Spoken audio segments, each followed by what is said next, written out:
Hello friends, आज मैं आपको 2007 की रेनबो आइस ये एक कोरियन मूवी एक्सप्लेन करने वाला हूँ। ये एक थ्रिलर मर्डर मिस्ट्री है। इसके लास्ट में जो ट्विस्ट आता है वो भी बहुत खतरनाक है। कभी भी आप इसे गेस नहीं कर पाओगे। ये मूवी आपको कंटिन्यूसली सरप्राइज करती रहती है। ये मूवी एक डिटेक्टिव के बारे में है जो बहुत सारे मर्डर्स की इन्वेस्टिगेशन कर रहा है। तो चलिए इस मूवी को एक्सप्लेन करना स्टार्ट करते हैं। मूवी स्टार्ट होती है और हमारा जो मेन कैरेक्टर है उसका नाम है चोयुन। चोयुन एक डिटेक्टिव है। मूवी के स्टार्ट में वो अपनी गर्लफ्रेंड के साथ है, ये हमें दिखता है। तभी उसे एक कॉल आ जाता है। एक मर्डर हुआ है और क्राइम सीन पर उसे बुलाया जाता है। चोयुन के साथ और एक लड़की काम करती है जिसका नाम होता है युनजू। ये उसे बहुत पसंद करती है। चोयुन लेट आता है तो उससे पूछती है कि क्या तुम तुम्हारी गर्लफ्रेंड के साथ थे। चोयुन इस पर ज़्यादा ध्यान नहीं देता। जब चोयुन अंदर जाता है तब हमें पता चलता है कि ये बहुत ही खतरनाक मर्डर था। यहाँ नाइफ से बहुत बार वार किया गया था। फॉरेंसिक्स की टीम वहाँ होती है और सब कुछ छानबीन रही होती है। तभी वहाँ उन्हें एक हेयर मिलता है। ये हेयर देखकर सब कुछ खुश हो जाते हैं क्योंकि ये हेयर किलर का हो सकता है और अगर ये मैच हो गया तो किलर पकड़ा जाएगा। इन्हें हेयर मिल चुका है तो ज़्यादा इन्वेस्टिगेशन अब ये नहीं करते। जिसका मर्डर हुआ था उसका नाम था कैंग। कैंग होटल्स वगैरह ओन करता है और उसकी एक गर्लफ्रेंड भी है जिसको वो हमेशा मिलता रहता है। अब चोयुन को कैंग की गर्लफ्रेंड के पास भेजा जाता है। जब मर्डर हुआ तो वो कहाँ थी, क्या कर रही थी, ये सब चोयुन उससे पूछता है। चोयुन सिर्फ इसके हेयर में इंटरेस्टेड होता है। इन्हें मर्डर सीन पर हेयर मिल चुका है तो चोयुन को सिर्फ इसका हेयर चाहिए होता है। क्राइम सीन पर उन्हें यह भी पता चलता है कि कैंग बनने से पहले वो किसी के साथ इंटीमेट हुआ था। जब और इन्वेस्टिगेशन होती है तब इन्हें पता चलता है कि जो हेयर इन्हें मिला है ये किसी आदमी का था। इससे वो कंक्लूजन करते हैं कि कैंग गे था। ये केस और भी कॉम्प्लिकेटेड हो जाता है। अब पुलिस का शक जो मर चुका है उसका एक फ्रेंड था इस पर चला जाता है। चोयुन उससे पूछताछ करने के लिए जाता है और उससे पूछता है कि उस रात वो कहाँ था। कैंग का फ्रेंड कहता है कि वो घर पर ही था पर वो कैंग से मिलने के लिए गया था। चोयुन 100% श्योर होता है कि यही किलर होगा। चोयुन फिर कैंग के फ्रेंड के मर्जी के खिलाफ उसका हेयर ले लेता है। इसके बाद हम देखते हैं कि चोयुन और यूनजी ये दोनों जिम में वर्कआउट कर रहे होते हैं। इंजू के लिए एक अच्छा सा लड़का चोयुन ने देखा होता है तो उसे डेट करने के लिए उसे बोल रहा होता है।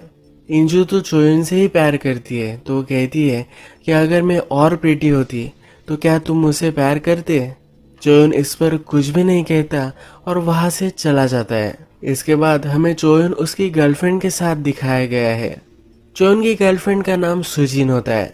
इन दोनों में झगड़ा हो गया होता है तो एक दूसरे से अच्छे से बात नहीं कर रहे होते। चोयुन सुजिन से कहता है कि मुझे लगता है कि मैं तुमसे मिला हूँ पर इससे पहले कभी ना कभी हमारी मुलाकात हुई है। वो इसे कभी भी रिकॉल नहीं कर पाता। चोयुन कहता है कि प्लीज मुझे माफ कर दो। वो फिर से यूजिन के साथ रहना चाहता है पर यूजिन कहती है कि जब तुम्हें मेरी जरूरत पड़ती है तभी तुम मुझसे अच्छे से बात करते हो। एक रात तुम ड्रंक थे और किसी और का नाम ले रहे थे, इसी वजह से यूजिन अब उससे कुछ संबंध नहीं रखना चाहती। नेक्स्ट दिन हमें दिखता है कि चोयुन रास्ते से जा रहा होता है और उसे उसके स्कूल की फ्रेंड मिलती है। इसकी फ्रेंड इसे पहचान नहीं पाती क्योंकि इसे भूलने की बीमारी है। इसके फ्रेंड का नाम हिसू होता है और हिसू को एक बेटी है। चोयुन फ्रेंड की बेटी से बात करना चाहता है पर उसकी फ्रेंड उसे रोक लेती है। इंजू फिर से क्राइम सीन पर जाकर सब इन्वेस्टिगेट करती है तो वहाँ उसे एक सिगरेट मिलती है। इस सिगरेट पर ब्लड होता है जो एक वुमन का होता है। सब चीजें यही बता रही होती है कि कैंग गे नहीं है। पुलिस स्टेशन में एक कंप्लेंट आती है। रेप विक्टिम को प्रोटेक्शन की जरूरत होती है, इसीलिए चोयुन और इंजू ये दोनों जाकर उसे अब प्रोटेक्ट करने वाले हैं। ये दोनों क्लोजेट में छुप जाते हैं।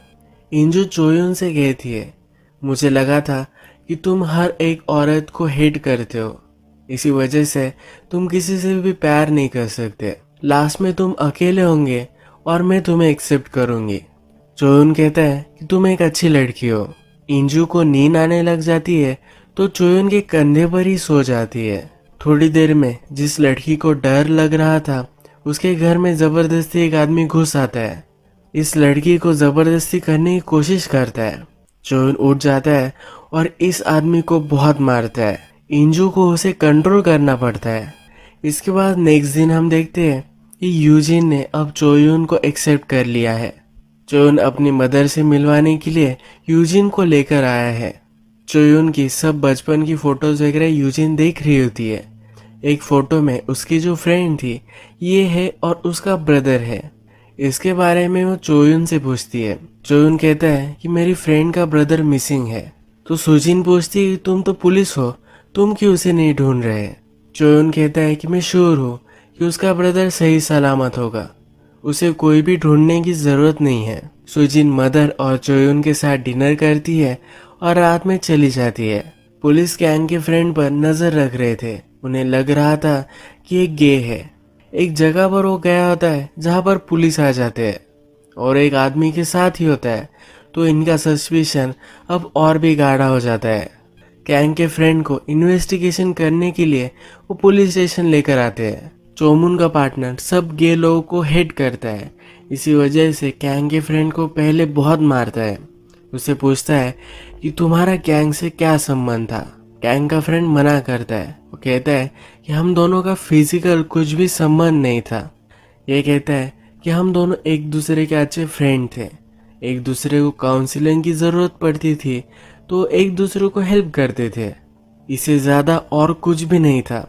हम दोनों एक दूसरे को आर्मी से जानते थे। चोयून के पार्टनर को लगता है कि ये झूठ कह रहा है, तो उसे वो बहुत मारता है। थोड़ी देर में इन्हें पता चलता है कि जो हेयर उन्होंने टेस्ट किया था ये कैंग के फ्रेंड का नहीं है, यानी कि कैंग के फ्रेंड ने मर्डर नहीं किया है। अब ये सब फ्रस्ट्रेटेड हो जाते हैं क्योंकि केस बहुत ही कॉम्प्लिकेटेड हो चुका है। नेक्स्ट दिन इन्हें खबर मिलती है कि कैंग का फ्रेंड का भी मर्डर हो चुका है।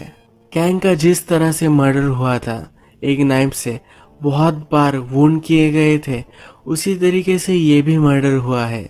पुलिस अब सब कुछ छानने लग जाती है, सीसीटीवी कैमरेज वगैरह सब कुछ। इन्वेस्टिगेशन करते हुए चोयून को याद आता है कि कैंग के फ्रेंड ने कहा था कि वो मिलिट्री में मिले थे, तो मिलिट्री का इससे कुछ संबंध हो सकता है। तो इसी वजह से उनके रिकॉर्ड्स को निकालते हैं। इन रिकॉर्ड्स में इन्हें पता चलता है कि कैंग जब आर्मी में था तब उसके 2 फ्रेंड्स थे। कैंग और उसके 2 फ्रेंड, इन तीनों की बदली हो गई थी। इन तीनों की वजह से एक लड़के ने सुसाइड अटेम्प्ट किया था, इसी वजह से इनकी बदली हो गई थी। जिस लड़के ने सुसाइड करने की कोशिश की थी, चोयून को उसका नाम पता चलता है और चोयून रियलाइज करता है कि उसकी फ्रेंड का ही ये ब्रदर है। अपने फ्रेंड से वो मिलने के लिए जाता है। उसकी फ्रेंड उसे पूछती है क्या तुमने उसे ढूंढ लिया है। चोयून कहता है कि मैं उससे कोई भी संबंध नहीं रखना चाहता था, इसलिए उसने उसे ढूंढने की कोशिश भी नहीं की है। पर अब उसे पता चला है कि वो आर्मी में था और उसने सुसाइड अटेम्प्ट करने की कोशिश की थी। जो सब इंफॉर्मेशन चोयून को मिली है, इससे वो डिस्टर्ब हो जाता है। अपनी गर्लफ्रेंड के पास आता है और उससे शादी के लिए पूछता है।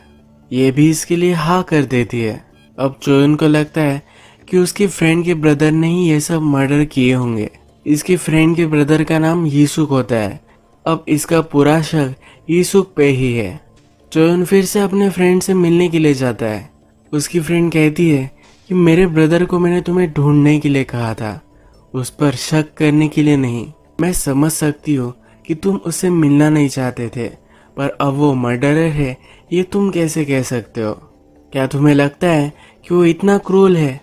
चोयून कहता है कि हाँ, मुझे लगता है कि वो कर सकता है। चोयून को जब वो स्कूल में था उसका पास्ट याद आता है। उसकी फ्रेंड का ब्रदर यानी कि यूसुक, उसका भी फ्रेंड हुआ करता था। यूसुक गे था, इसी वजह से स्कूल में उसे बहुत मारा करते थे। चोयून ने उसे प्रोटेक्ट करने की कोशिश की थी, पर सब लड़के चोयून को ही मारने लग गए थे। इसके बाद चोयून ने यूसुक से आकर कहा कि वो उसका फ्रेंड नहीं रहेगा। नेक्स्ट डे पुलिस स्टेशन में सुजिन चोयून को लेने के लिए आती है। ये दोनों डेट पर जाने वाले होते हैं। यहाँ पर इंजू सुजिन के पास ही बैठी हुई होती है। इसे बहुत बुरा लगता है। इसे फिर याद आता है कि सुजिन और चोयून कैसे मिले थे। एक्चुअल में चोयून और इंजू एक आदमी को पकड़ रहे थे। पकड़ते पकड़ते इंजू ट्रेन में चढ़ गए और चोयू बाहर ही रह गया। इसी प्लेटफॉर्म पर चोयुन और सुजिन मिले थे। इसे बहुत ही पछता होता है। अगर वो उस दिन ट्रेन पर नहीं चढ़ती तो शायद चोयुन उसका बॉयफ्रेंड होता। चोयुन आज सुजिन के साथ वेडिंग ड्रेस बाय करने के लिए आता है। ये दोनों ड्रेस ही बाय कर रहे होते हैं, तभी चोयुन को रियलाइज होता है कि यीसुक का और एक फ्रेंड था जिससे उसे बात करनी चाहिए। ये शॉपिंग छोड़कर फिर वो यूसुक के फ्रेंड के पास आ जाता है। यीसुक का फ्रेंड उसने क्यों खुदकुशी करने की कोशिश की थी ये सब कुछ अब चोयुन को बता देता है। वो कहता है कि जब यीसुक आर्मी में था तब उसे लगा था कि अब इसे कोई भी तंग नहीं करेगा। आर्मी में भी कुछ लोग थे जो गए थे। ये 3 फ्रेंड्स थे, ये कैंग और उसके 2 फ्रेंड यही है। कैंग का एक फ्रेंड यीसुक को बहुत तकलीफ देता था। ये तीनों मिलकर यीसुक का रेप करते थे। एक दिन ये सहन नहीं कर पाया, इसी वजह से अपने आप को इसने गोली मारने की कोशिश की थी। यह सब सुनकर चोयुन को अब बहुत ही बुरा लगता है। सब पुलिस जब इस केस पर डिस्कशन करते हैं तो वो रियलाइज करते हैं कि यीसुक ही सब लोगों का बदला ले सकता है। यहाँ पर कैंग और उसका फ्रेंड मर चुका है, तो उसका और एक फ्रेंड था जो अब नेक्स्ट मरने वाला हो सकता है। चोयुन अपनी ही इन्वेस्टिगेशन कर रहा था तो कैंग का फ्रेंड जो अब मर सकता है उसके पास चोयुन आ जाता है। चोयुन फिर कैंग के फ्रेंड से यीसुक के बारे में पूछता है तो कहता है कि वो बहुत ही ब्यूटीफुल था। ये यीसुक को बहुत ही ऑब्जेक्टिफाई करता है। चोयुन कहता है कि तुम्हें सावधान रहना चाहिए, पर कैंग के फ्रेंड के पास अब बहुत सारे बॉडीगार्ड है जो इसे प्रोटेक्ट कर सकते हैं। ये कैंग का फ्रेंड बहुत ही घटिया आदमी होता है और यीसुक के बारे में बहुत ही गलत गलत चीजें बोलने लग जाता है। चोयुन को कैंग के फ्रेंड पर बहुत ही गुस्सा आता है, उसे वो मारने लग जाता है, पर उसके बॉडीगार्ड चोयुन को रोक लेते हैं। चोयुन ने बहुत सारी चीजें फिगर आउट कर ली है और वो डिस्टर्ब है। ये सब इंजू को पता चल जाता है। इंजू से कहती है तुम्हारे मन में जो सब है वो तुम मुझे बता दो, अगर तुम ऐसे करोगे तो तुम ट्रबल में आ सकते हो। चोयुन सुनता नहीं और वहां से चला जाता है। चोयुन डायरेक्टली अपनी गर्लफ्रेंड के पास आता है। उसे कहता है कि चलो कहीं बाहर चलते हैं। वो इस सिटी से दूर जाना चाहता है। सुजिन रेडी होकर बाहर निकलती है, तभी चोयुन को फिर से कॉल आ जाता है। कैंग के दूसरे फ्रेंड का भी मर्डर हो चुका है। जब एक क्राइम सीन इन्वेस्टिगेट करते हैं तब इन्हें पता चलता है कि जिस तरह से प्रीवियस मर्डर थे उस तरह का ये मर्डर नहीं है। ये मर्डर कुछ अलग तरीके से किया गया है। पुलिस को जो हेयर कैंग के मर्डर सीन से मिला था उसकी और भी टेस्टिंग होती है। इस टेस्टिंग में उन्हें पता चलता है कि हेयर एक ट्रांसजेंडर का है, यानी कि मर्डरर पहले आदमी था और उसके बाद उसने अपना जेंडर चेंज कर लिया है। इनका शक फिर से कैंग की गर्लफ्रेंड पर ही जाता है। उसने जेंडर चेंज किया हो सकता है, इसीलिए उसे इन्वेस्टिगेशन करने के लिए पुलिस स्टेशन पर लेकर आते हैं। इंजू फिर से क्राइम सीन पर जाती है और सब इन्वेस्टिगेशन करने लग जाती है। यहाँ पर बहुत सारे लॉ की बुक्स होते हैं, पर कैंग को कभी भी लॉ में इंटरेस्ट नहीं था। वो रेस्टोरेंट ओन करता है और लॉ से उसका दूर दूर तक कोई भी संबंध नहीं है। एक बुक को हाथ लगाती है जिससे एक सीक्रेट डोर खुल जाता है। ये एक सीक्रेट पैसेज है जो रेस्टोरेंट तक जाता है। इस पैसेज से वो रेस्टोरेंट के किचन में पहुंच जाती है। यहाँ पर एक शेफ है जो चाकू के साथ सही से खेल सकता है। मर्डर पर जो वार किए गए थे ये बहुत बार किए गए हैं और इस शेफ का काम हो सकता है। इसका शक इंजू को जाता है। ये इस शेफ से बात करती है और कहती है कि तुम बहुत ही अच्छा चाकू चला लेते हो। ये शेफ डर कर भागने लग जाता है। इंजू इसे पकड़ लेती है और पुलिस स्टेशन में इन्वेस्टिगेशन करने के लिए लेकर आती है। पुलिस कैंग की गर्लफ्रेंड और ये शेफ इन दोनों से इन्वेस्टिगेट करने लग जाते हैं। इस शेफ के डीएनए सैंपल उस क्राइम सीन से मैच कर जाते हैं। ये शेफ कहता है कि वहाँ मैं फूड डिलीवरी करने गया था, इसीलिए ये सब हुआ है। उसने मर्डर नहीं किया है, ये वो पुलिस को कहता है। कैंग की गर्लफ्रेंड के भी रिकॉर्ड निकाले जाते हैं और वो ट्रांसजेंडर नहीं होती। इस इन्वेस्टिगेशन में चोयुन शामिल नहीं है। चोयुन अपना पास्ट याद करते हुए हमें दिखता है। हमें पता है कि यीसुक चोयुन का फ्रेंड था, पर ये फ्रेंड से और भी ज्यादा थे। चोयुन ने यीसुक को बचाने की कोशिश की थी और उसके बाद उसने उसे किस किया था। सोसाइटी के डर से चोयुन अपने आप को एक्सेप्ट नहीं कर पाया और फिर इसुक को भी हेट करने लग गया। इसी वजह से उसने इसुक को कभी प्रोटेक्ट नहीं किया। चोयुन फिर पुलिस स्टेशन में आकर सीसीटीवी कैमरेज की फुटेज चेक करने लग जाता है। यहाँ पर इसे कुछ मिल गया है जिससे किलर कौन है इसे पता चल जाता है। यहाँ से वो बाहर निकल रहा होता है तो इंजू उसे रोक लेती है। उसे कहती है कि मुझे ऐसा क्यों लग रहा है कि मैं फिर से कभी भी नहीं देखूंगी। चोयुन अपने गर्लफ्रेंड के पास आ चुका है।